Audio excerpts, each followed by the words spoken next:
Hello everyone, welcome back to ease English. आज की video में हम सीखेंगे स्टाइलिश इंग्लिश बोलने के लिए 50 स्मार्ट फ्रेजेस का यूज़ करके हमारी जो स्पोकन इंग्लिश है ए लेवल पे पहुंच जाती है। तो आज इस वीडियो में हम वो सारे सेंटेंसेस कवर करेंगे जो फ्रीक्वेंटली हम यूज़ करते हैं। उन सभी को हम फ्रेजेस के थ्रू आपको सिखाएंगे। आपको बस ये करना है कि वीडियो को पूरा देखना है और मेरे साथ आखिर तक बने रहना है। Guys, my name is Vani Yadav and you watching me on Ease English. Before going to start the video, I request you all, if you are new in the channel, please subscribe to the channel, and if you are already a subscriber, then press the like button and share the video. So without further ado, let's begin. First sentence, ज़्यादा पहले की बात नहीं है, कहिए not long ago. Not long एगो। For example, आप अपने घर में या फिर अपने फ्रेंड्स को कोई पुरानी बात बता रहे हैं तो पूछते हैं अच्छा ये कब की बात है, तो आप कहते हो ना कि ज़्यादा पहले की बात नहीं है। आप इंग्लिश में कह सकते हो not long ago. Next sentence, ये तो बहुत ही आसान है, कहिए it's a piece of cake. It's a piece of cake. For example, कोई काम आपको असाइन किया गया कि तुम्हें ये काम करना है, तो आपने कहा ये काम तो बहुत ही आसान है, तब आप कह सकते हो it's a piece of cake. Next sentence, ये मेरे लिए बहुत ही आसान है, कहिए it's a cake walk for me. It's a cake walk for me.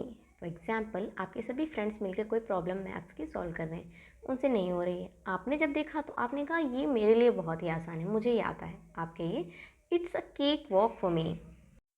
Next sentence, कोई नाराज़गी नहीं है, कहिए no hard feelings.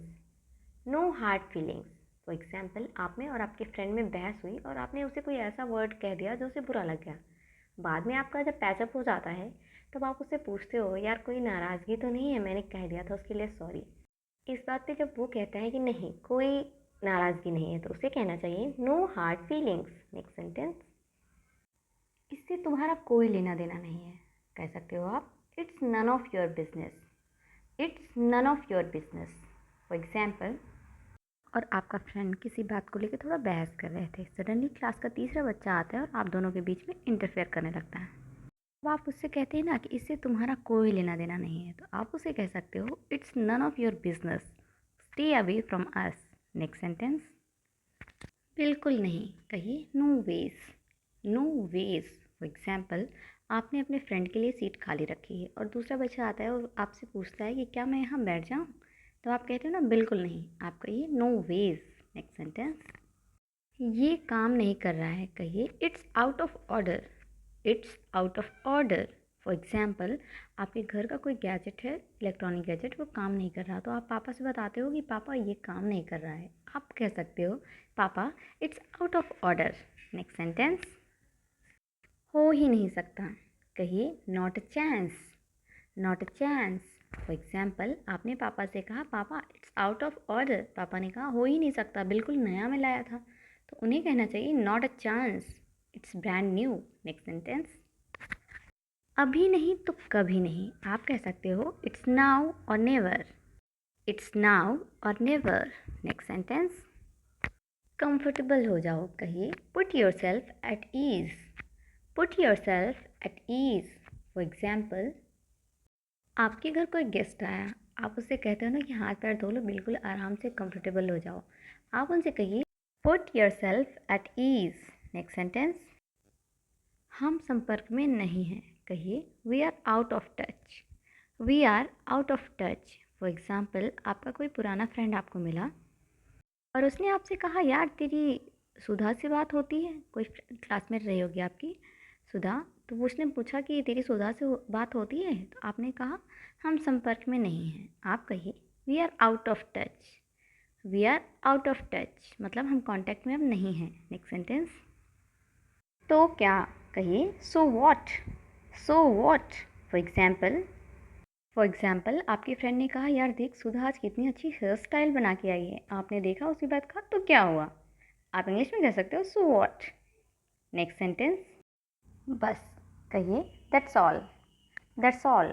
For example, आपको कोई बहुत देर से डांट रहा है, आप सुन रहे हो, जब एक लिमिट ख़त्म हो गई उसके बाद आप कहते हो बस करो, आप इंग्लिश में कह सकते हो okay that's all, now enough. Next sentence, कितने बजे, कहिए what time. What time, for example आप पूछना चाह रहे हो कितने बजे हैं, आप कहिए what time is it. Next sentence, क्या आप समझा सकते हैं, पूछिए could you explain. Could you explain, for example किसी पर्सन ने आपको रिटन में कोई चीज़ दी, आपने देखा बट आपको नहीं समझ में आया, आप उससे कहते हो ना कि क्या आप समझा सकते हैं इसे। इंग्लिश में कहिए कुड यू एक्सप्लेन इट।